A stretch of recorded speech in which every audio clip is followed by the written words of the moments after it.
Hello बच्चों। बहुत ही शानदार कॉन्सेप्ट। क्वेश्चन अच्छा नहीं है।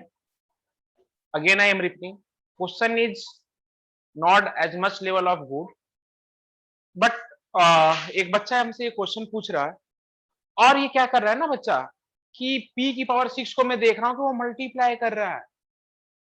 तो मेरा तो दिमाग ही एकदम से वो हो गया।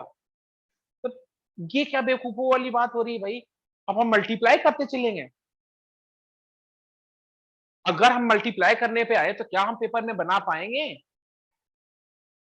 देखो, कभी भी बेवकूफों की तरह मत बात किया करो, गधों की तरह नहीं सोचा करो। हमेशा स्मार्ट बनो। कोई भी क्वेश्चन घर पे करते हो तो एटलीस्ट ये जरूर देखो कि क्या आप इस मेथड से एग्जाम में कर सकते थे। आंसर आना इंपॉर्टेंट नहीं है, उससे ज्यादा इंपॉर्टेंट है कि आप लिमिटेड टाइम में आप क्या कर पा रहे हो, है ना। देखो बेटा, मतलब मैं पेपर में बैठा हूं तो मेरे दिमाग में क्या क्या चलेगा। देखो, क्वेश्चन होना ना होना दूसरी तरीके की बात है। पेपर में हूं, कैसे नेचुरल थॉट जाएगा। ठीक है, बहुत सारा क्वेश्चन होता है जिसका तरीका पता होता है, लोग कर लेते हैं, बट जेई में तो आपके पास जेई एडवांस में तो नया क्वेश्चन आएगा, अलग क्वेश्चन आएगा। तो क्वेश्चन देख करके क्या क्या क्लिक कर रहा है आपको, ये इंपॉर्टेंट है। देखो, ये जैसे ही गिवन था, हम मेरे दिमाग में कैले हैमिल्टन क्लिक किया। ये जो मैट्रिसेस था उसको देख करके तुरंत हमें क्लिक कर गया कि ये ऑर्थोगोनल मैट्रिसेस है। अब आपको समझ में आएगा कि सर ये तो ऑर्थोगोनल मैट्रिसेस आपको कैसे देख करके क्लिक कर गया बेटा। तो उसके लिए थ्योरी आपको मैट्रिसेस में पढ़ना होता है कि कोई भी एक मैट्रिसेस है, 2 का हो या 3 का हो। आप मान लो इसमें A1 B1 है और ये A2 B2 है, ठीक है। A1 B1 को एक वेक्टर मान लें, A2 B2 को एक दूसरा वेक्टर मान लें, जैसे आई कैप जे कैप, आई कैप जे कैप। अगर A1 square plus B1 square का मैग्नीट्यूड 1 है and A2 square plus B2 square का मैग्नीट्यूड 1 है और इन दोनों का डॉट प्रोडक्ट अगर 0 है, तो मेरे दिमाग में तुरंत क्लिक किया कि ऑर्थोगोनल मैट्रिसेस है। तो ये आपके पास क्या है, cos pi by 9 sin pi by 9, ठीक है। ये माइनस साइन पाई बाई 9, ये cos पाई बाई 9 है ना। ये चीज मिस्टेक से लिखा हुआ है बेटा, इसको हटा दो। तो इसका मतलब ये है कि ये चीजें दिमाग में क्लिक किया। अब ट्रांसपोज क्लिक किया तो जरूरी है कि ट्रांसपोज से ही क्वेश्चन हो रहा होगा, बट कैसे पेपर को अप्रोच किया जाए ये मेथड पता होना चाहिए। लोग सोल्यूशन सोल्यूशन बनाना आज के जमाने में सबसे आसान काम है। 50 किताब है बेटा, किस किताब में किस कहां पे सोल्यूशन प्रेजेंट नहीं है। सोल्यूशन ही बनाना है तो बताओ, आपको पीडीएफ भेज दूं, कितने क्वेश्चन को पीडीएफ भेज दूं।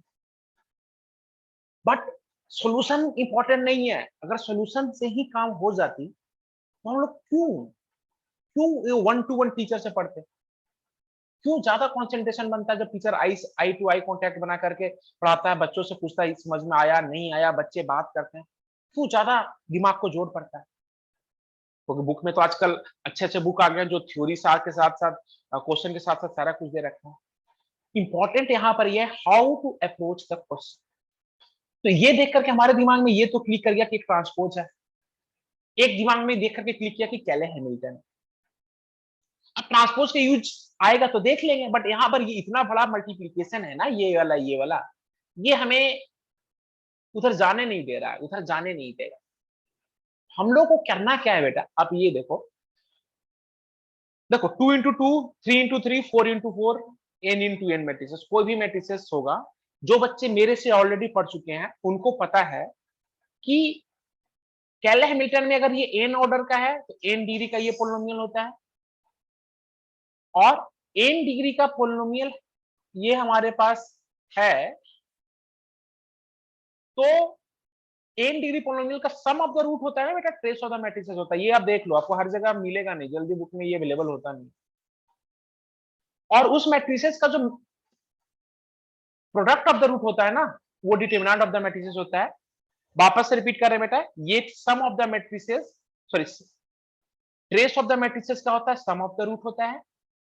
डिटर्मिनेंट ऑफ द मैट्रिसेस ये आपके पास प्रोडक्ट ऑफ द रूट होता है।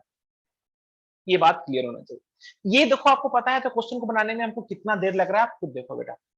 हम क्या करते हैं, P square sum of the trace of the matrices, ये प्लस ये कर दिए, ओके। और दिख रहा था डिटरमिनेंट हमारे पास ये इंटू ये और ये इंटू ये 1 था, मतलब ये चीज हम लोगों ने कर दिया। अब देखो एग्जाम में बैठे बेटा 2 cos π/9 ऐसे ही बहुत अच्छा नहीं लगता है, अब कौन इसको बार बार लिखे स्क्वायर करे, इसको के मान लिए, पी स्क्वायर को 30 कर दिए, ठीक है। अब अब यहां से हम क्या करें, हमको पी की पावर 6 बनाना है, तो पी की पावर 3, तो ये पी की पावर 3 मतलब पी स्क्वायर की पावर 3 कर दिए बेटा, तो आपके पास a cube minus b cube minus 3 a into b into a minus b. ये फॉर्मूला वैलिड है क्योंकि उसमें से एक मैट्रिसेस है जो आई है, ठीक है। ए प्लस बी की क्यू होता तो ये काम नहीं करते, बट एक आयोटा है ना, तो वो कोई दिक्कत होता नहीं है। यहां से आपको देखो डायरेक्ट आपको नजर आ गया कि पी की पावर 6 दिस प्लस दिस।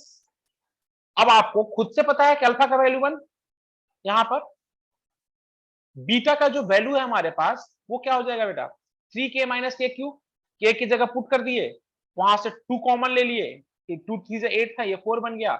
ये आप देखो माइनस कॉस 3 थीटा का फॉर्मूला बन गया, ये आपके पास -2 इंटू 1/2 -1 हो गया।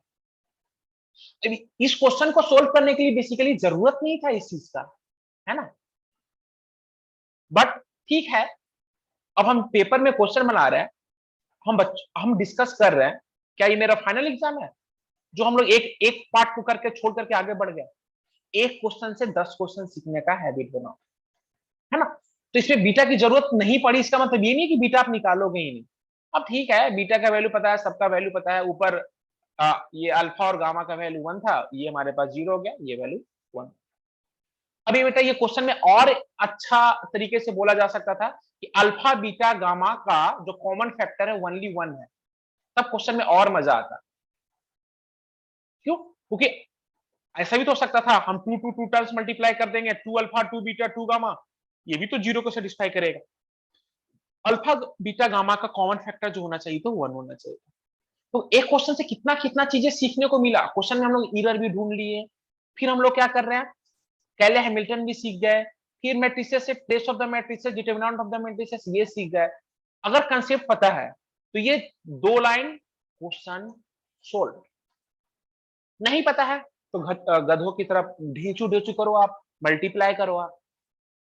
तो मे बी मैं रफ बोल रहा हूँ आपसे, बट बेटा ऐसा ही अप्रोच करोगे तभी आप जेई एडवांस के बच्चे कहलाओगे, और तभी तभी आपका रिजल्ट हो पाएगा।